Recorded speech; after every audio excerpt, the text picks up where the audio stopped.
Instead of starting the loop this winter, we almost got stuck this winter in Milwaukee, Wisconsin. But Mark will tell the story and wait until the end to hear what almost happened. Hi, we're Mark and Mel. After raising 4 amazing daughters who are now raising our 12 grandchildren and helping people on land in the real estate business for over 30 years, we're now realizing our goal of a year-long adventure cruising America's Great Loop on our boat Paradise. This is a 6,000-mile journey through waterways that include the Atlantic and Gulf intercoastal waterways, Great Lakes, Canadian heritage canals, and inland rivers of America's Midwest cities. Join us as we navigate over 100 locks, explore cities large and small, and experience an unforgettable journey through America's Great Loop. Hey, it's Mark with Mark and Mel out on the loop.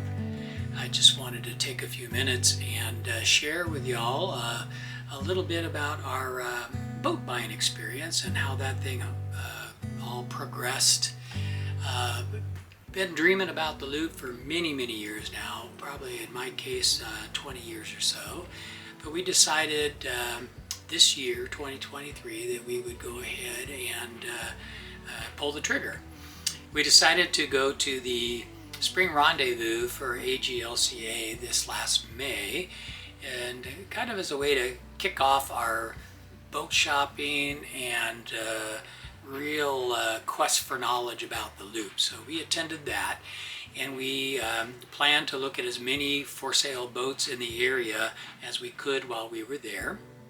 So we did that the first week of May, and we looked at a number of boats during that period of time. Also did 3 days of the looper crawl.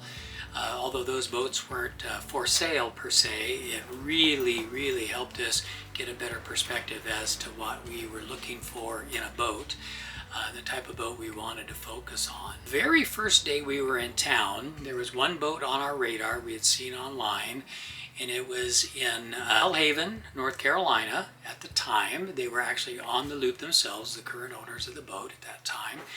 And so that first day we arrived in town, we took our rental car right from the airport and drove 2 hours south to Belhaven and saw Carver 440 down there, a little bit bigger than I really was thinking I wanted to go. I was trying to stay at or under 40 feet simply because I hadn't had experience with that large of a boat. 35 feet was my last boat, and that was a Chaparral Express cruiser.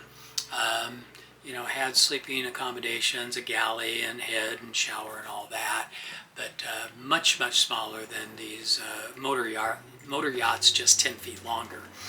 Anyhow, we saw this boat. It was a great boat. It was within our budget, and it was just so overwhelmingly large. It was 44 foot length overall, a few feet longer than that, obviously.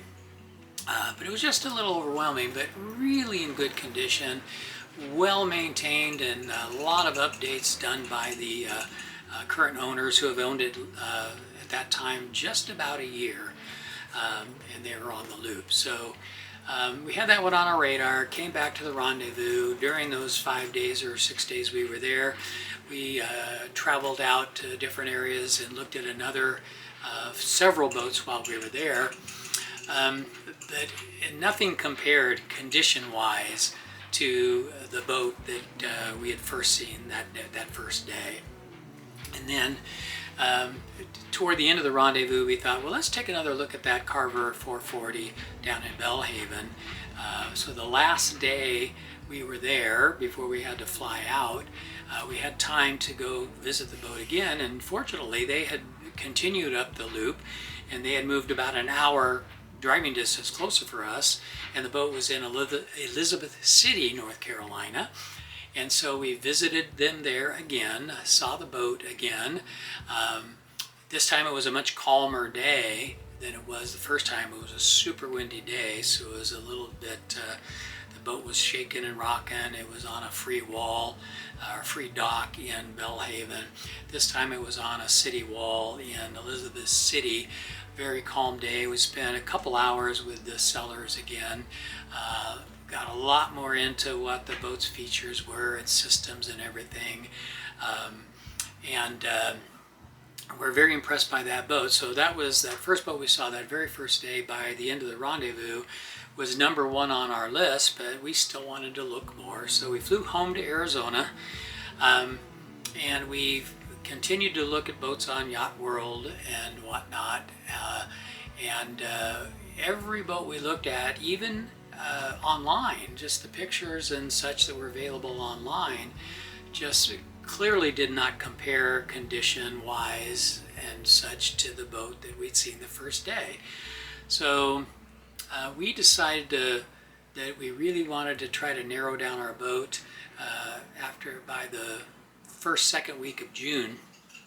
And we checked on that first Carver 440 that was available that we had seen down in North Carolina, and it was still available. However, now the owners were up on the up in New Jersey, somewhere between New Jersey and the Hudson River, and we went to the boat broker that had it, and we made an offer on the boat.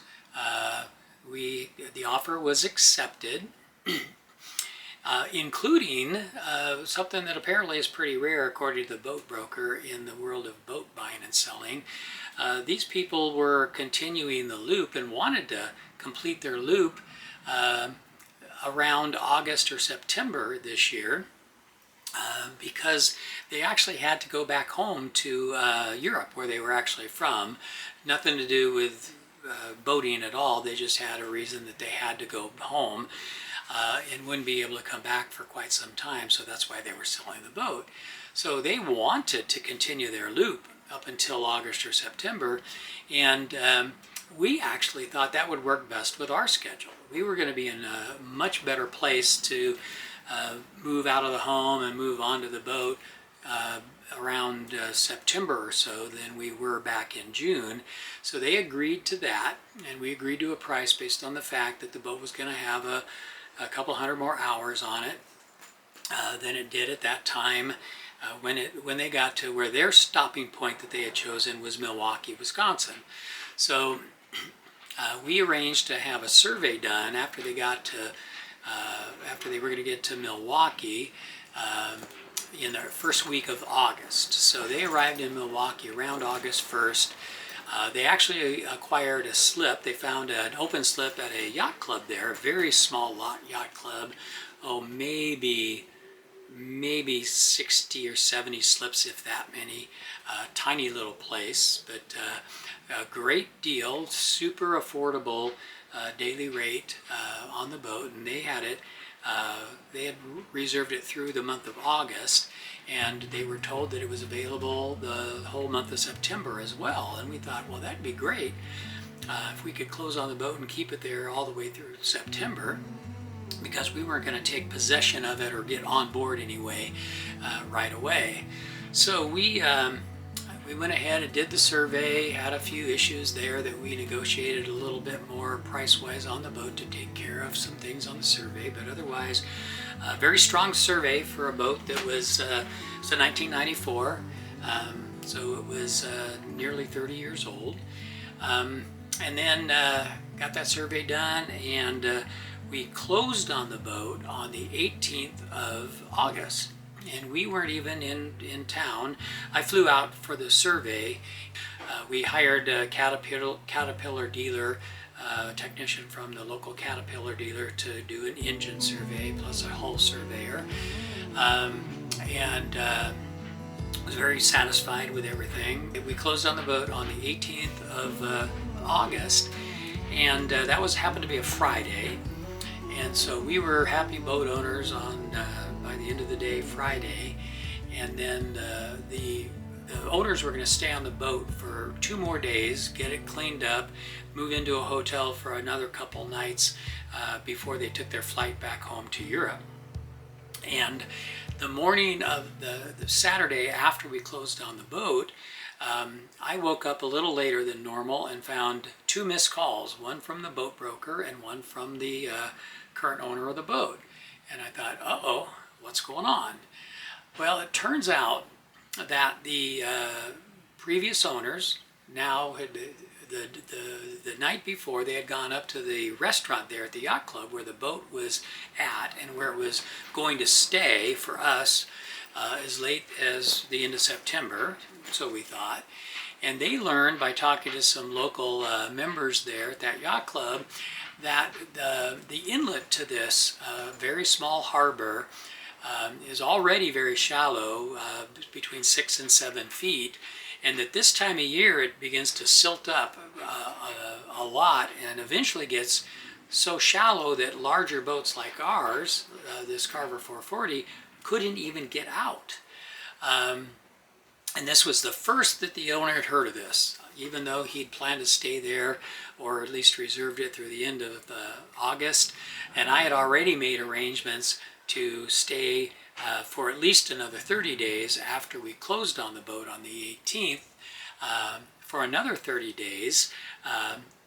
Hadn't paid for it yet, and talked to the management there about that, and there was not one word from anybody there about this possibility that our boat, the entryway might silt up enough to where we wouldn't have the depth to leave. And there was no lift or anything, no provision to get the boat out of the water from inside this harbor. And the new owners, or the previous owners, I'm sorry, that same evening they came back to the boat after hearing this from somebody in the restaurant and spoke to, for the first time, the boat owners next door to them in the slip next door to there, who had arrived and were on the boat, and they'd never seen them in the few weeks they'd been there. And they were there on the boat for the purpose of moving it out of the harbor before the depth to get back out silted in and became too shallow for them to get the boat out for their winter storage. So needless to say, we thought we got to fix this situation. So the previous owner, thankfully, had already checked the weather.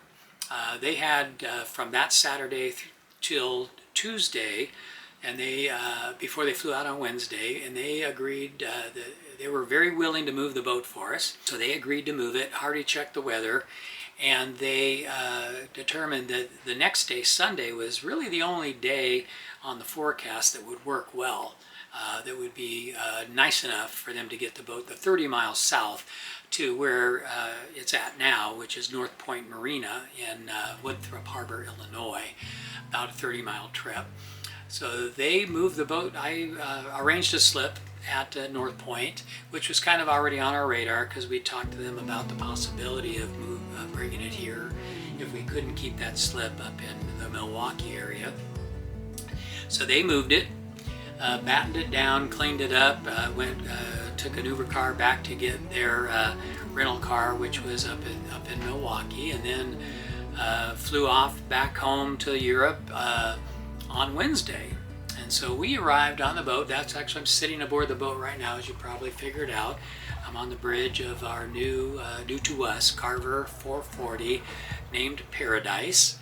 And we have actually been on the boat for about almost a month now. Actually a little more than a month. So been living here on it, basically in the slip, Point Marina in Winthrop Harbor.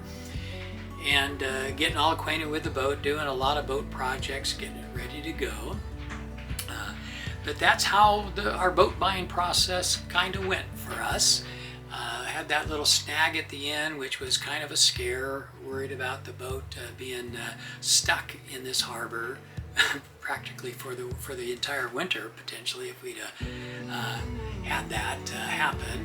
And the timeline worked out for both the sellers and us. And we are just a couple weeks away from our flotilla that is scheduled to go down the river system through the now opened locks downstream from Chicago that have been closed for 6 months on the 22nd. So anyway, that's a little bit about our boat buying experience and where we're at now, and we'll share more later on. Hope you all have a great day.